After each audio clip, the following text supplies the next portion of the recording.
La caída de Tenochtitlan fue quizás el más representativo de los episodios que originó la conquista en América.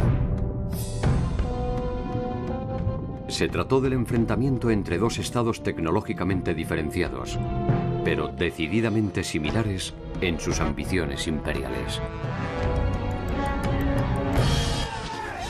El célebre sitio de la ciudad fue en realidad el previsible desenlace de una historia que desató ingenio, coraje, venganzas, encuentros y traiciones. ¿Cómo se produjo la caída de la ciudad más bella de América?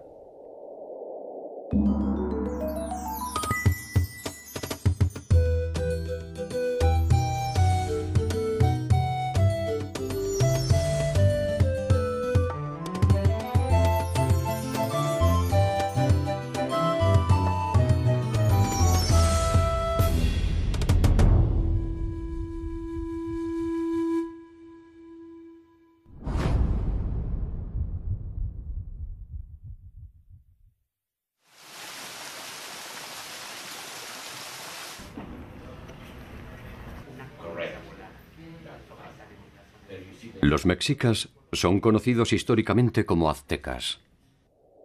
Vivieron su esplendor en la ciudad de México Tenochtitlan y constituyen, junto a sus aliados Texcoco y Tlalcopán, la potencia hegemónica más importante de Mesoamérica hacia el 1500.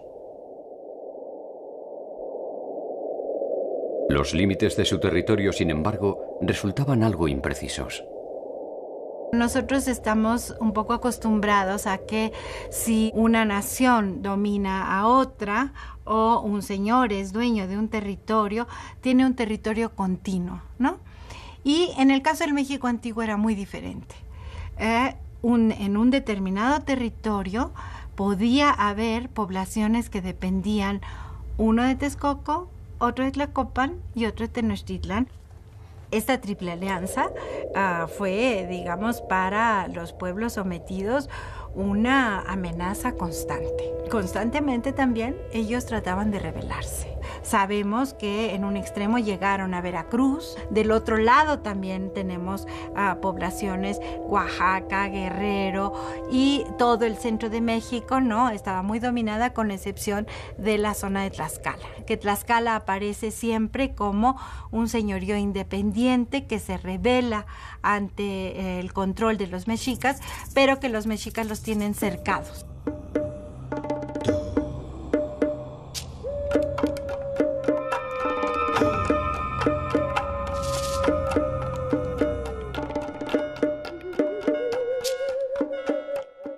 El líder supremo de los aztecas se conocía bajo la denominación de Huey Tlatoani, y no había evento, por pequeño que fuera, que le pudiera ser desconocido dentro de los siempre imprecisos límites de su territorio.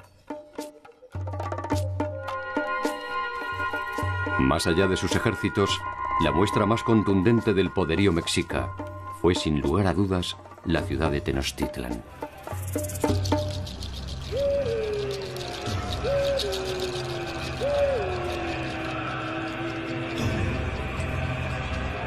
La ciudad fue totalmente destruida. El lago que la circundaba desapareció bajo la impronta del invasor.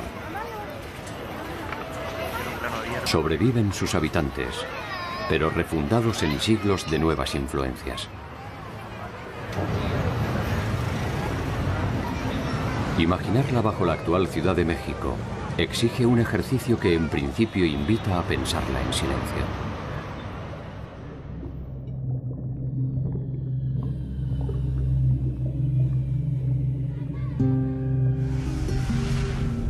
Durante el día crepitarían los fuegos en los patios de los hogares. El olor del humo se escurriría entre sus calles y canales. Los pájaros se presentarían alertas en los alrededores de huertos y sembradíos.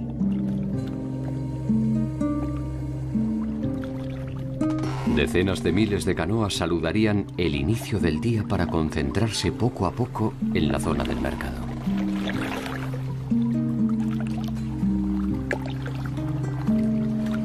Los remos golpearían las aguas. Las aguas chocarían contra los puentes y los diques que delimitaban cada una de las parcelas.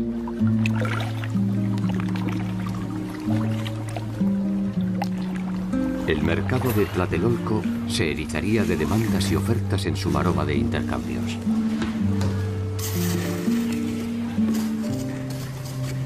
Hacia el atardecer, el sonido de los tambores de Quetzalcóatl anunciaba el final del día. Las canoas se replegaban a sus casas y el silencio se apoderaba de la ciudad, dejándola a merced del oleaje aquietado.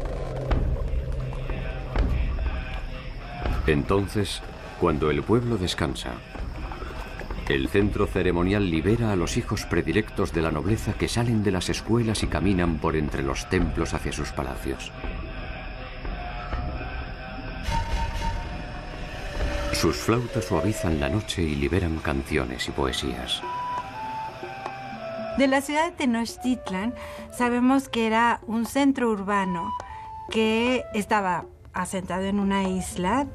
No vivían los campesinos en la ciudad de Tenochtitlan, sino vivían los funcionarios principalmente, la nobleza.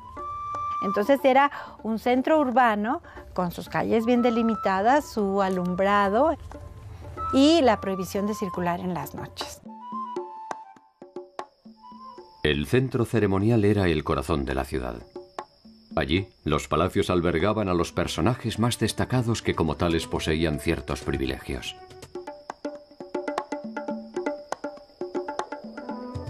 La nobleza tenía toda esta serie de privilegios de poder circular por todos los espacios sin grandes limitaciones, pero el pueblo común sí tenía estas restricciones.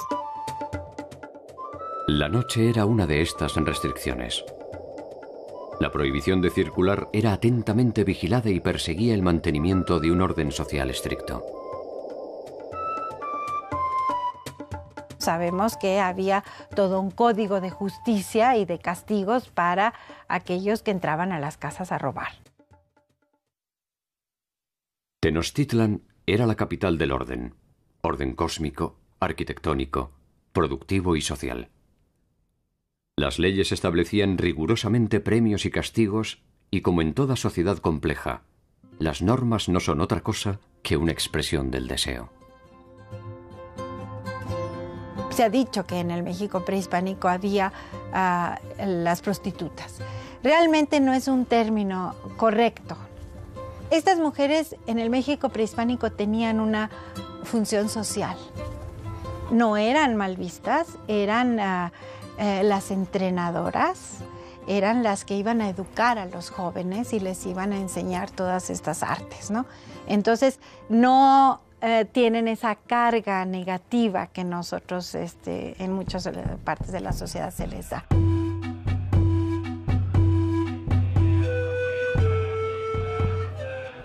La entrada al centro ceremonial para la gente común solo era posible en ciertas ceremonias en rituales que compartía el conjunto de la población.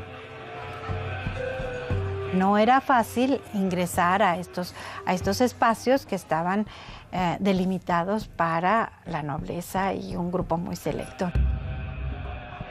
Durante esas fiestas se entrelazaban la magnitud de sus templos, su diversidad social, su mística religiosa, su refinada opulencia y el severo aroma de sangre que producían los sacrificios humanos.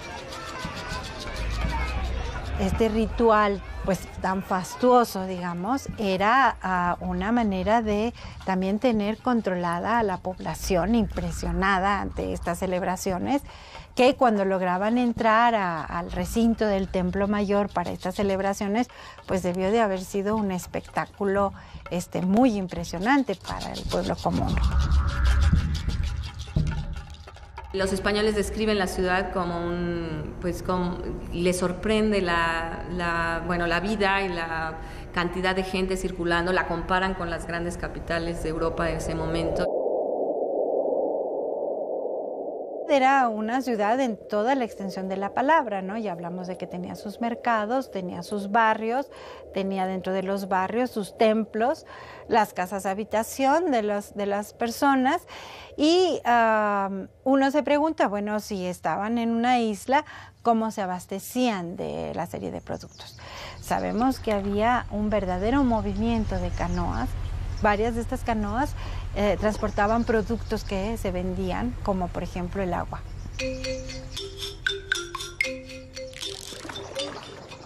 Más de 200.000 personas vivían en Tenochtitlan, y el complejo entramado de sus necesidades produjo una de las más memorables invenciones de los pueblos nahuas: la chinampa. La chinampa era un sistema intensivo de siembra que se realizaba sobre una plataforma flotante para obtener espacios para el cultivo allí donde no los había.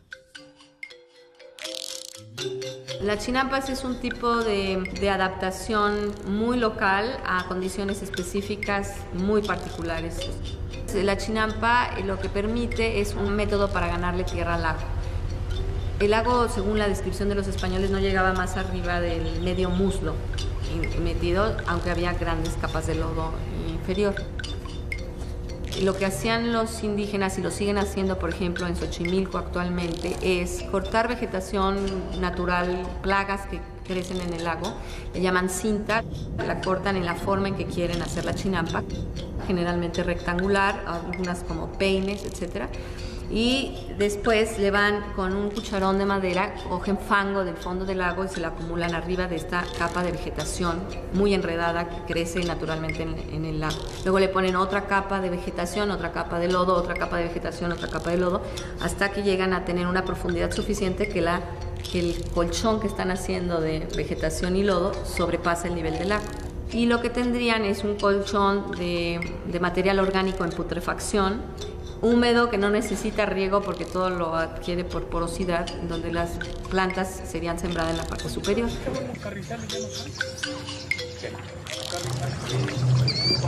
Las chinampas de Xochimilco han sobrevivido al paso del tiempo. Hoy los canales muestran la maravilla de una obra que continúa operativa. Allí siguen germinando los mismos frutos que fueron hijos de aquellos que sembraron los aztecas. Bastante, híjole. Huele muy rico. Lo que sabemos es que las chinampas al final de la época azteca ya no se dedicaban a la producción de comida, eran requeridas o para cultivos que tuvieran necesidad de altísimo índice de humedad, como el tomate, o bien para flores y para cosas que se usaban más bien en el ritual y no tanto en la primera necesidad o en la comida diaria. Uno puede imaginar esos jardines perfumando los ambientes en los templos, adornando puentes y caminos. Puede pensar en los ojos de los extranjeros subyugados por tanta belleza mientras son conducidos hasta el mismísimo Templo Mayor. De los edificios que más fascinación causó a los españoles cuando visitaron la Ciudad de México o cuando entraron a la ciudad de Tenochtitlan eran los palacios reales, que por supuesto eran las habitaciones más elaboradas de todo el imperio. Había cuartos donde se acumulaban los tributos, había cuartos donde se hacían grandes recepciones. Los aztecas no solo invitaban a los pueblos conquistados, sino también a los pueblos enemigos para mostrar todo su esplendor, el poderío que tenían y la gran capacidad de acumulación y de riquezas que concentraban.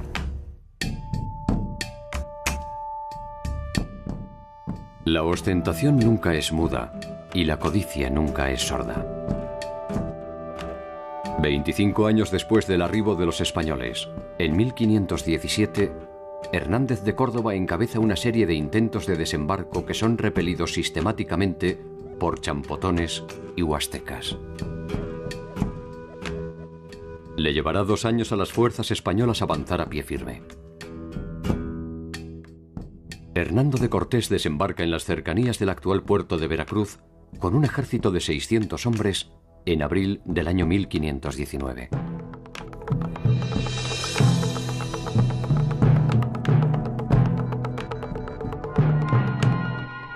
El Güey Tlatoani de Tenochtitlan es un personaje legendario. Moctezuma Xoyocotzin, o simplemente Moctezuma II.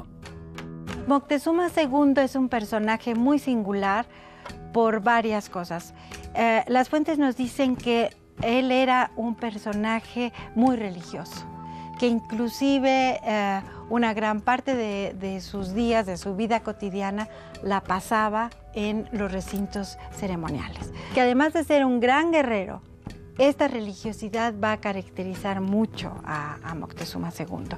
Por eso muchas de las fuentes dicen que él pensó que esta llegada de los españoles era el regreso de Quetzalcóatl.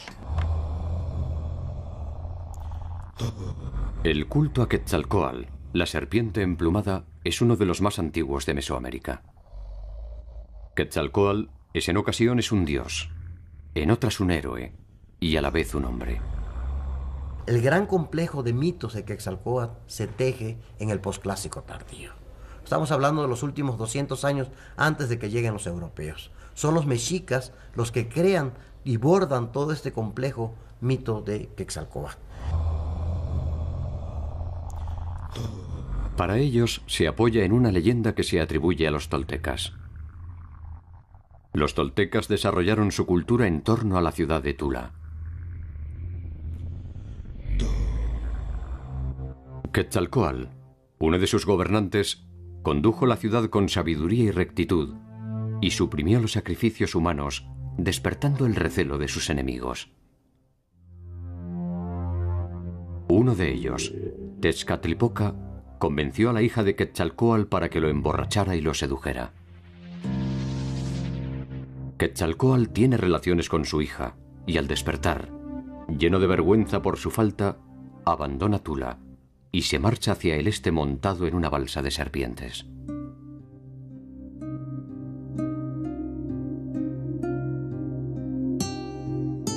Los conquistadores regresan por el mar, por el este, y los indígenas tienen una primera duda acerca si no es Quetzalcóatl regresando para ver lo que ha pasado.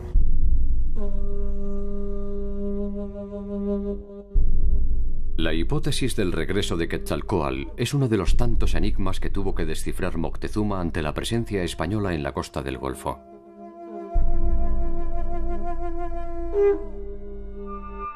Moctezuma es uno de los personajes más controvertidos y complejos de la historia de los mexicas.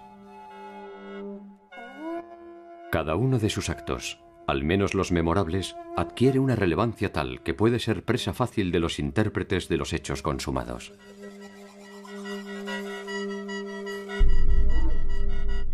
Convivieron en él con suerte variable el sabio, el estratega, el místico, el guerrero y trágicamente el hombre. Este último fue quien debió tomar las decisiones más trascendentes. La primera de ellas, determinar quiénes eran los llegados del mar. Eran unos hombres o unos seres de cuya existencia no habían tenido ninguna noticia previa, que venían en unos barcos o ellos los llamaban casas en el agua, que ellos desconocían completamente y que de alguna manera no tenían un lugar dentro del esquema del mundo que los pudiera explicar. Moctezuma y en general los gobernantes del imperio Culhua Mexica parecen haber debatido estas diferentes opciones. Y cuando tuvieron noticias de la llegada de Cortés a las costas de Veracruz, decidieron enviar una embajada para recibir a estos recién llegados y para tratar, sobre todo, yo creo que el principal objetivo de la embajada era averiguar cuál era la naturaleza de los recién llegados. Esta embajada de incertidumbre desembocó trágicamente en la certeza española. Hernán Cortés sabía ahora que Tenochtitlan era tan poderosa como lo había imaginado, y tan rica como lo podía llegar a imaginar. Los embajadores llevaban equipo, o iban equipados para resolver este dilema. Por un lado, llevaban una serie de regalos que eran trajes de diferentes dioses. Y además llevaban regalos propios para hombres. Les presentaron víctimas sacrificiales porque en la creencia mesoamericana los dioses se alimentaban con el corazón de las víctimas sacrificiales. Y los españoles se negaron a que se realizara el sacrificio y se negaron a comer el corazón. Sobre todo, bueno, lo que más les interesó a los españoles fue el oro que venía contenido en varias de las máscaras y de las ofrendas que les llevaron. Recibieron todos los regalos, pero no los recibieron de una manera que fuera comprensible para los mexicas dentro del esquema que ellos habían construido para explicar a los españoles. No eran ni tan hombres ni tan dioses. La embajada solo produce más confusión a Moctezuma y a la nobleza mexica. Lo que sucedió es que la élite gobernante mexica se dividió. Al Moctezuma y la gente cercana a él pensaban que los españoles eran probablemente dioses o si no, seres muy poderosos, hombres muy poderosos que podían destruir a los mexicas. Y por lo tanto lo que buscaron fue una estrategia de negociar con ellos y de procurar evitar una confrontación directa con los españoles. Mientras que desde un principio hubo otros sectores de la élite mexica que consideraron que eran hombres y que por lo tanto podrían ser vencidos militarmente por los mexicas, que después de todo eran la mayor potencia militar. ¿Fue Moctezuma un traidor a su pueblo? ¿Fue acaso un repentino cobarde? ¿Previó quizás el final fatal e irreversible que se avecinaba e intentó un camino menos obvio que el de la simple violencia?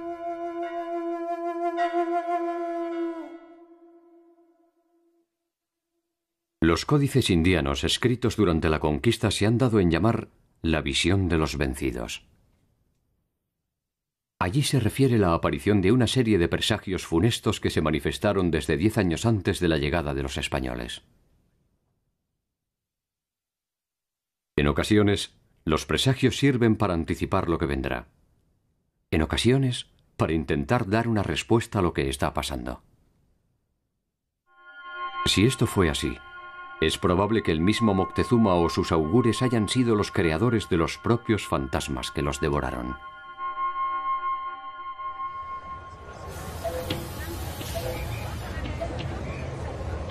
Tenochtitlan ya no está. Entender las razones de su caída es volver a pensar en los hechos, intentando poner en duda algunas verdades absolutas. Una de ellas es la que sostiene que la ciudad fue derrotada de forma relativamente rápida, con una oposición relativamente leve por unos relativamente pocos españoles. Las fuerzas españolas están instaladas en Veracruz. 433 kilómetros los separan de los dilemas de Moctezuma. Tenochtitlan se rendirá 2 años y 4 meses después. 433 kilómetros en algo menos de 840 días. Es algo así como medio kilómetro diario. Las comparaciones son odiosas. Quizás por eso siempre conservan su atractivo. Un tiempo similar le tomó a los ejércitos de Aníbal situarse a las puertas de Roma. Apenas 1 año a la Francia imperial para llegar a Moscú. Solo 40 días a la Alemania nazi para ocupar París. Y solo 20 días a los Estados Unidos para empezar a saquear Bagdad.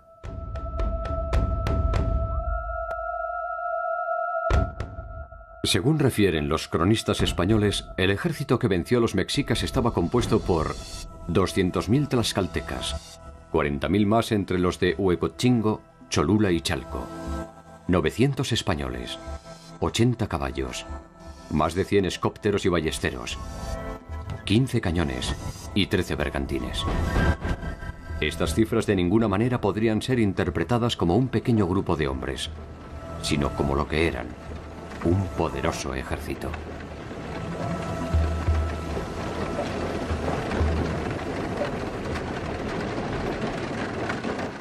Champotones, huetcochingos y totonacas vivían sojuzgados por el poder de los mexicas. La llegada de los españoles se les presenta como una oportunidad para liberarse de Moctezuma y las cargas del tributo azteca. Cortés supo que ahí tenía una oportunidad político-militar clave, que era jugar entre las rivalidades que podían existir entre los diferentes grupos indígenas que había en Mesoamérica. La decisión tampoco resulta fácil para los pueblos sometidos. Pese al evidente poder de los españoles, someter a Moctezuma exigirá algo más que un conjunto de pueblos enojados. Una de las primeras decisiones que toma Cortés, asesorado por los Zempoaltecas, es dirigirse primero a Tlaxcala, porque le informan que los tlaxcaltecas son los principales enemigos de los mexicas y que con ellos puede establecer una alianza. Tlaxcala era una alianza de 4 señoríos, de 4 ciudades independientes que habían formado una confederación y que habían mantenido a lo largo de más de 100 años una guerra constante contra los mexicas y que nunca habían sido conquistados por los mexicas. Magiscacín, uno de los 4 señores principales de Tlaxcala, cree estar frente a una oportunidad decisiva. Una alianza con los españoles le permitiría acabar con los mexicas. Xicontencatl el Joven, el más aguerrido de los príncipes tlaxcaltecas, descree de la condición divina de los españoles y entiende que, como a cualquier invasor, solo le cabe sentir el peso de las armas. Su posición se impone en el Consejo y se decide enfrentar a las tropas de Cortés. Cuando supieron que los españoles, acompañados por los zempoaltecas, venían hacia su tierra, lo que ellos decidieron fue enfrentarlos militarmente para ver qué tan fuertes eran, para ver si los podían vencer, y entonces, con bastante astucia, organizaron una guerra indirecta. Es decir, hicieron que los que atacaran a los españoles fueran vasallos suyos, otomíes, que hablaban una lengua diferente y que pertenecían a pueblos distintos, al mismo tiempo que ellos establecían contactos diplomáticos con los españoles. La victoria sobre Tlaxcala resultará decisiva para los planes de Cortés, tanto desde lo militar como desde lo simbólico. La batalla entre los otomíes y los españoles duró varios días. Fue una batalla muy fuerte. Y, de hecho, los españoles estaban a punto de ser derrotados por los indígenas, que eran mucho más y tenían mucho más fuerza que ellas. Y en la última noche de la batalla, desesperado, lo que Cortés decidió hacer fue atacar una ciudad que estaba relativamente cercana al campo de batalla durante la noche. En la tradición mesoamericana nunca se atacaba de noche y nunca se atacaba a una población civil sin ninguna advertencia previa. Entonces, al romper 2 de las reglas fundamentales de lo que era la guerra en Mesoamérica, lo que Cortés demostró es que los españoles eran capaces de una violencia militar tal que era imposible de alguna manera derrotarlos. La guerra no era como nosotros tenemos la guerra, de que llegan y acaban con todo. Había todo un protocolo previo para la guerra. Cada mañana, antes de iniciar un combate, una delegación tlaxcalteca se acercaba al cuartel general de los españoles para proveerles alimento y bebida. Magiscacín insiste en establecer una alianza. Xicontencatl cree que la victoria todavía es posible. En los llanos de Tecoatzingo, los tlaxcaltecas libran una última y decisiva batalla. Francisco Cervantes de Salazar, en su Crónica de la Nueva España, se refiere al más grande ejército mesoamericano desplegado a campo abierto. Por venir pintados con vixaixaguas parecían demonios, traían grandes penachos que campeaban a maravilla, traían ondas, varas con aminto que pasaban una puerta. Era el arma que más temían los nuestros, lanzas, espadas de pedernal, arcos y flechas sin hierba. Nunca españoles vieron en campo tan hermoso ejército y tan grande después que las Indias se descubrieron, porque los mexicas nunca salieron a campo. Los señores tlaxcaltecas sin intermediarios pueden observar el desempeño de los españoles. Sus sólidas armaduras, sus armas de fuego, sus feroces perros y esas temibles bestias que montan y a las que dominan a su antojo. Hay bastante literatura acerca de que los indígenas, igual que se espantaban frente al tronido de los cañones y de los arcabuces, en un principio se espantaron mucho al ver a los animales que no conocían. Sobre todo cuando bajaban de estas bergantines a los puertos, los españoles subidos en sus caballos.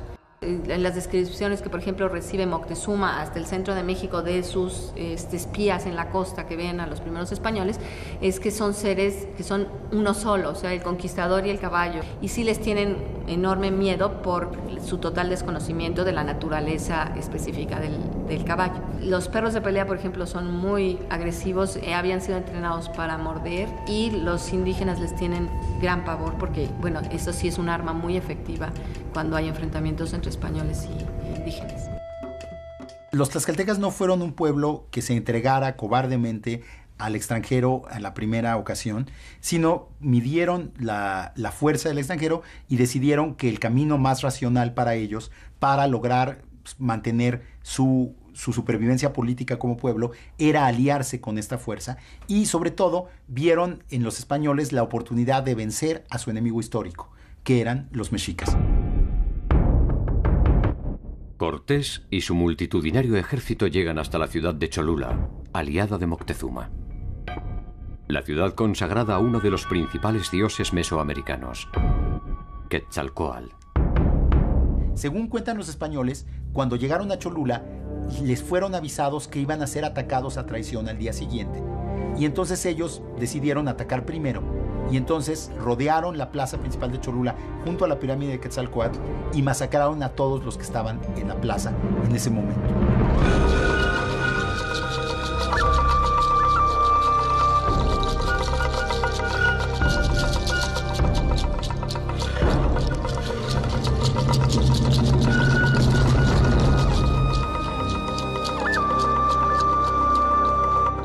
No sabemos cuántos fueron los muertos, deben haber sido centenares, inclusive millares de personas, pero el impacto psicológico de esta matanza en un santuario, en el principal santuario de Mesoamérica, fue brutal en toda la tierra.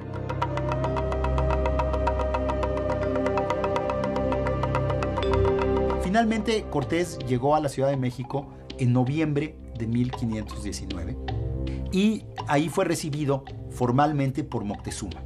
Las descripciones que tenemos del encuentro son ambiguas. Según las crónicas indígenas, Moctezuma recibió a Cortés como un visitante distinguido y lo invitó a pasar a su ciudad.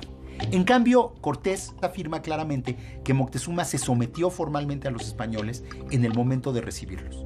No hay indicios claros de que Moctezuma y los mexicas se hayan sometido a los españoles de esa manera, porque realmente no tenían razón para hacerlo. Moctezuma debería afrontar en el encuentro la primera de las afrentas personales.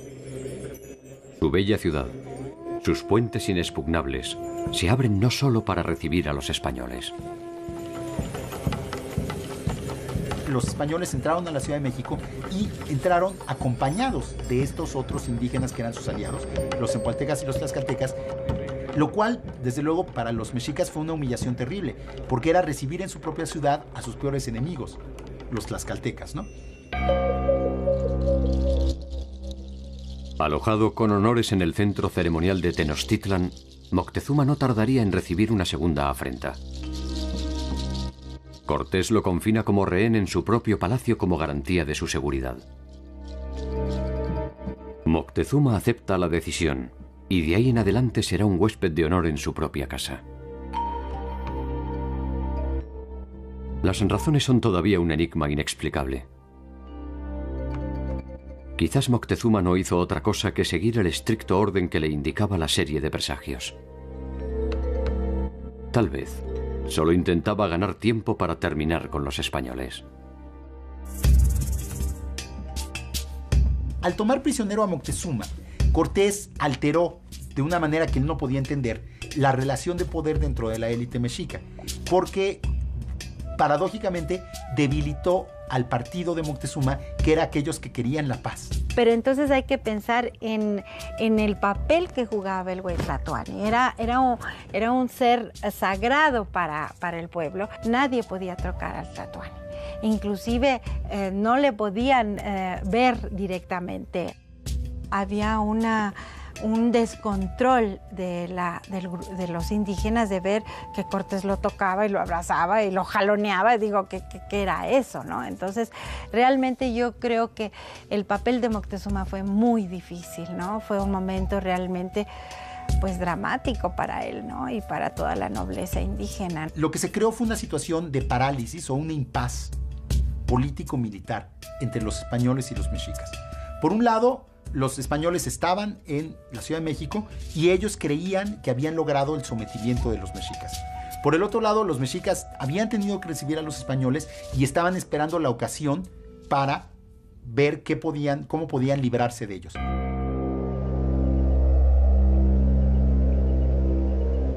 La casualidad ofrece a veces oportunidades que ni siquiera el deseo puede imaginar. Los mexicas desean que Cortés abandone la ciudad y Cortés debe viajar con urgencia a Veracruz para resolver problemas de competencia con sus superiores. Uno de sus capitanes, Pedro de Alvarado, queda al mando durante su ausencia. Es la oportunidad de recuperar la ciudad.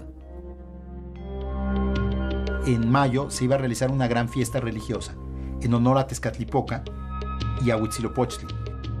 Y entonces los mexicas decidieron hacer en esta fiesta una gran demostración de la fuerza de los mexicas. No en términos militares, pero en términos, pues, simbólicos, ¿no? Reunir a todos los jóvenes de la ciudad y demostrar el gran número que eran y su lealtad a sus dioses. Los tambores suenan en la cima de los templos. Los jóvenes ataviados inician sus cantos en honor a Huitzilopochtli y Tezcatlipoca. Alvarado, que había autorizado la celebración, comienza a temer que la fiesta no es más que una excusa para atacarlos y se adelanta. Ataca la Plaza Mayor y produce una nueva matanza. El impacto fue brutal, ¿no? Porque fue un ataque otra vez contra una población desarmada y fue un ataque pues que realmente debilitó seriamente a los mexicas porque mató a los jóvenes guerreros. Los mexicas en esa misma noche iniciaron un ataque contra los españoles y los siguientes 20-30 días mantuvieron sitiados a los españoles en el palacio en una guerra constante. Pero al parecer Moctezuma salió a tratar de apaciguar al pueblo mexica. Pero obviamente, pues, después de la matanza, los mexicas ya no estaban dispuestos a escuchar a Moctezuma y Moctezuma había perdido cualquier autoridad política o moral sobre ellos y, según las versiones españolas, los propios mexicas le aventaron piedras a Moctezuma y lo mataron con las piedras. Otras versiones afirman que fueron los mismos españoles los que ultimaron a Huey Tlatoani. No hay tiempo siquiera para llorarlo. De nada vale que los españoles les entreguen el cuerpo de Moctezuma a los mexicas. La pompa o el escarnio pueden esperar. La figura de Moctezuma es una figura que yo a veces pienso que ha sido como injustamente tratado, ¿no? Porque algunas veces se ha dicho que fue cobarde, que se dejó dominar por los españoles, ¿no? Y yo creo que él tenía un conflicto muy fuerte por esta religiosidad. Y creo que otro punto que no hay que olvidar es que finalmente el resultado de la conquista, es decir, la destrucción de México Tenochtitlan y la dominación de los mexicas, le dio la razón a Moctezuma. Si Moctezuma pensaba que no era conveniente para los mexicas enfrentarse a los españoles porque los españoles los iban a derrotar, eso fue lo que sucedió. La hipótesis más sencilla es encerrar en un solo hombre la culpa de todo un pueblo. Moctezuma pudo ser un cobarde. Pero cabe también arriesgar que el ocaso de los mexicas o aztecas fue también producto de su propia naturaleza. Suponer que los recién llegados no habrían de seducir a Moctezuma es reducir la historia mexica a una simple trama de miedos y de traiciones.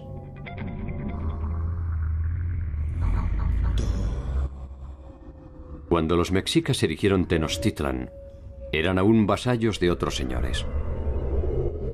Escondiendo su modesto pasado, reescribieron su historia, adquiriendo parte del ropaje de las culturas que los precedieron. Fueron un poco mayas, un poco toltecas, fueron teotihuacanos y también olmecas.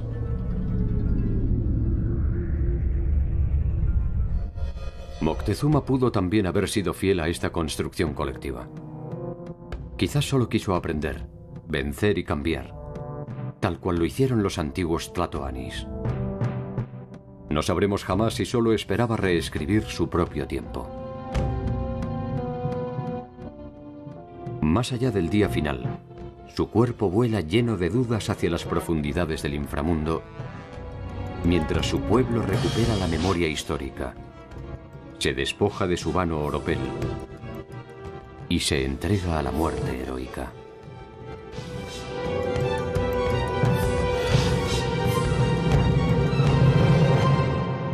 Por primera vez desde que se inició la invasión, los mexicas han recuperado la iniciativa y el control de la ciudad. Cortés retorna a Tenochtitlan sin saber lo que ha sucedido durante su ausencia. Al ver regresar a Cortés, los mexicas decidieron dejarlo pasar a la ciudad, porque pensaron que iba a ser más fácil derrotarlo con los demás españoles dentro de la ciudad que enfrentarse con él fuera de la ciudad. Entonces Cortés se pudo reunir con los españoles sitiados y después de unos días de batallas infructuosas, decidió que la única salida que tenían era huir de la Ciudad de México. Tenochtitlan era una fortaleza flotante conectada a la tierra por una serie de calzadas que hacían de puentes. Sobre ella, hoy se alza la imponente Ciudad de México. Los puentes que comunicaban el islote con la tierra firme han sido sepultados por otras calles. Una de ellas es la actual calzada de Tacuba, la ruta elegida por Cortés para huir de la ciudad. Que era la que salía de la ciudad de la Tenochtitlan hacia el oeste, hacia la tierra firme. Por ahí trataron de escapar los españoles. La Noche Triste, en la famosa repliegue de la Noche Triste, por ahí salieron y por ahí fueron perseguidos por los aztecas. Los españoles huyen en medio de la noche con una módica versión de su conquista. Apenas el oro que pueden cargar en sus alforjas. Muchos se hunden en los puentes, arrastrados por el peso del saqueo. Por primera vez los mexicas combaten en la noche. Su bautismo de fuego no puede ser más exitoso. Casi la mitad de los invasores mueren en la retirada. A duras penas, los supervivientes abandonan Tenochtitlan perdiendo en el camino casi todo lo robado.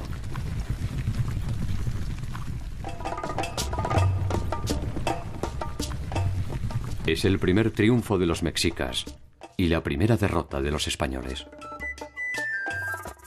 Cortés deja en el camino, sin distinción de raza ni credo, unificados por el tenue tono de la muerte, a más de 600 españoles, algunos miles de sus aliados y medio centenar de caballos.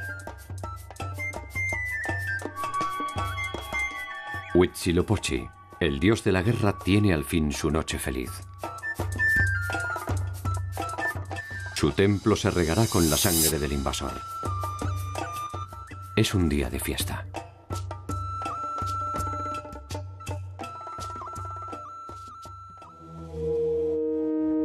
Tlaxcaltecas y españoles, hostigados por los mexicas, se repliegan hasta Tlaxcala, el único sitio que puede ofrecerles algo de seguridad ante el inicio del contraataque. La derrota de los españoles vuelve a sembrar las dudas en algunos líderes tlaxcaltecas. Y se dice en particular que Xicoténcatl, el joven, que era hijo del gran gobernante Xicoténcatl, que había sido el que había recibido a los españoles, se había aliado con ellos, defendió la idea de que debían tomar prisioneros a los españoles y entregárselos a los mexicas. Sin embargo, los tlaxcaltecas honran el pacto preexistente y dan albergue a los recién derrotados. Cortés, al enterarse de lo que había pasado, mandó ejecutar a Xicoténcatl el joven. Ese fue el fin del primero que puso en vilo el intento español en los llanos de Texcocingo. aquel que nunca dudó de la condición humana de esos hombres, aquel que desde el primer momento supo que la única alternativa era expulsarlos.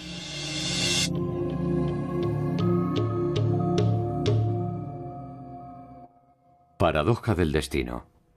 Su bandera sería alzada en Tenochtitlan por Cuauhtémoc, el último Huey Tlatoani de los mexicas.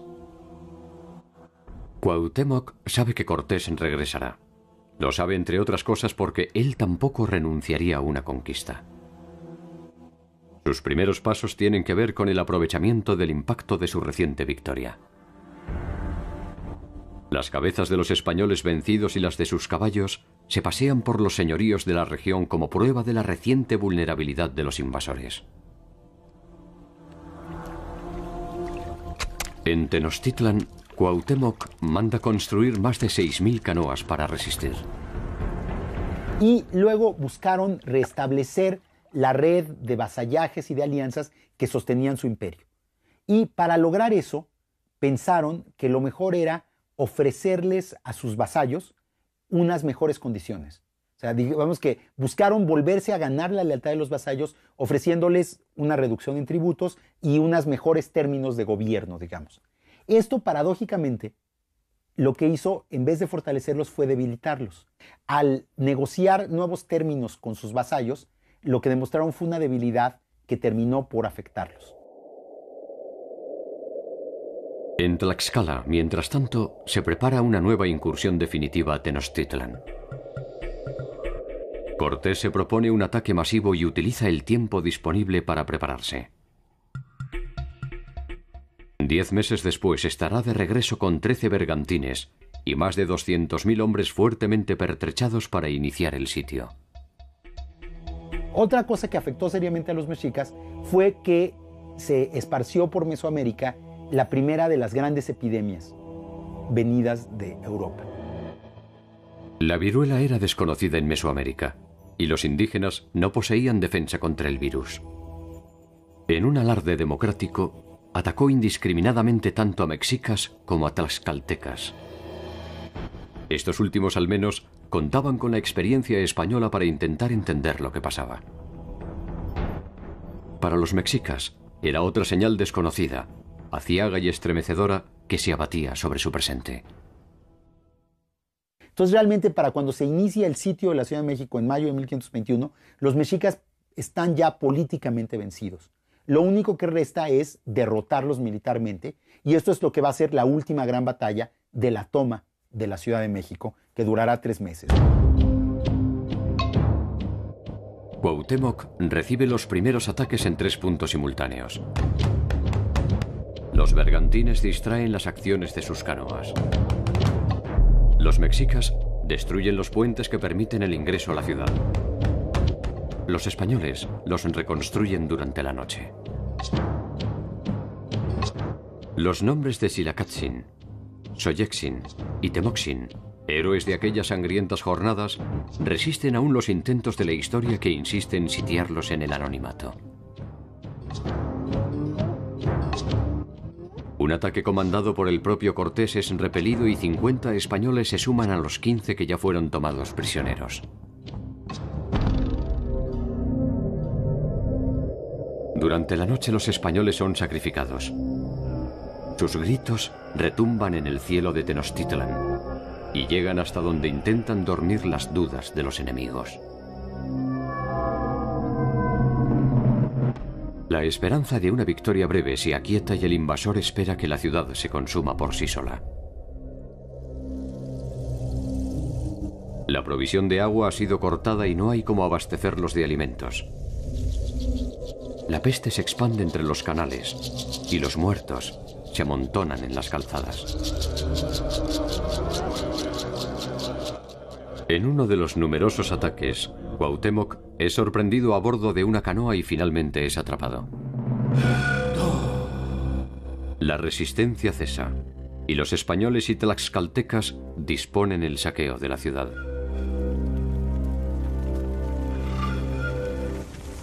En el día final la ciudad era un depósito de cientos de miles de cadáveres. Hombres, mujeres, Ancianos y niños que se negaron a entregarse y murieron en manos de sus históricos enemigos y de sus nobles exterminadores. Más de 80 días sin agua, sin comida y sin tregua, combatiendo a matar o morir, rechazando cualquier propuesta de capitulación, hasta el día en que nada quedara para capitular.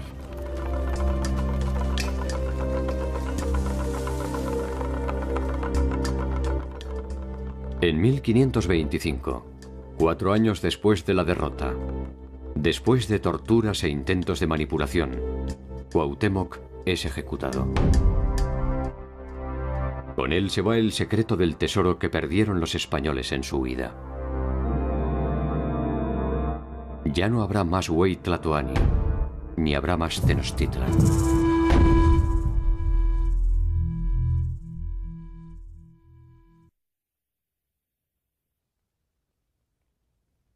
La hipótesis de un breve paseo del invasor sobre un territorio que se doblegaba sin hostilidad es a todas luces una conveniente invención que beneficia a todos los interesados.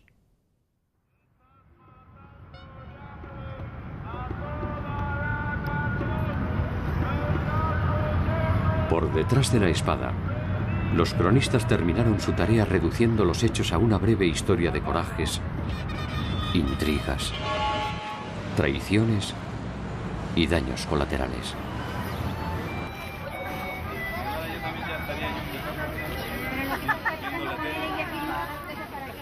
Sobre los restos de la ciudad cautiva se levantó una nueva menos cautivante.